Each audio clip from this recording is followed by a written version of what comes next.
Nous sommes le mercredi 18 décembre, une journée dédiée aux migrants. Ils sont originaires d'Afrique et d'ailleurs et tous espèrent une vie meilleure en Europe notamment. L'Italie, on le sait, est l'une des portes d'entrée vers le continent. Le pape François a d'ailleurs à plusieurs reprises plaidé pour plus de générosité à l'égard de ces hommes, de ces femmes et de ces enfants. Vous allez voir qu'à San Severo, dans les Pouilles, la paroisse se mobilise pour les soutenir et les accompagner. C'est un reportage de Natalia Mendoza et Lorenza Prensa pour France 24.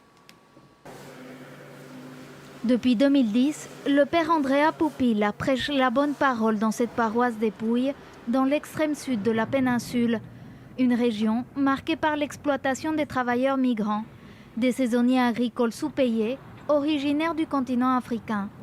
Pour lutter contre ce fléau, le diocèse local a lancé une initiative afin de les assister dans leurs démarches administratives. Pour le père Andrea, il s'agit d'un devoir de l'Église catholique. L'Évangile dit « J'étais un étranger et vous m'avez accueilli ». C'est assez simple à comprendre. Christ est venu pour les plus fragiles, pour les plus pauvres. Et nous sommes le prolongement de la mission du Christ. Une fois par semaine, le diocèse a donc ouvert une permanence pour ces migrants. En remplissant un formulaire, ils disposent d'une adresse de domiciliation à la paroisse. Un précieux sésame pour les aider à régulariser leur situation. On ne peut pas vivre dans un pays sans papier, sans assurance maladie. C'est difficile pour nous de vivre comme ça en Europe. Les étrangers sans domicile fixe ne peuvent pas accéder aux services publics fondamentaux. Ils travaillent, mais pour différents motifs, n'ont pas les papiers en règle.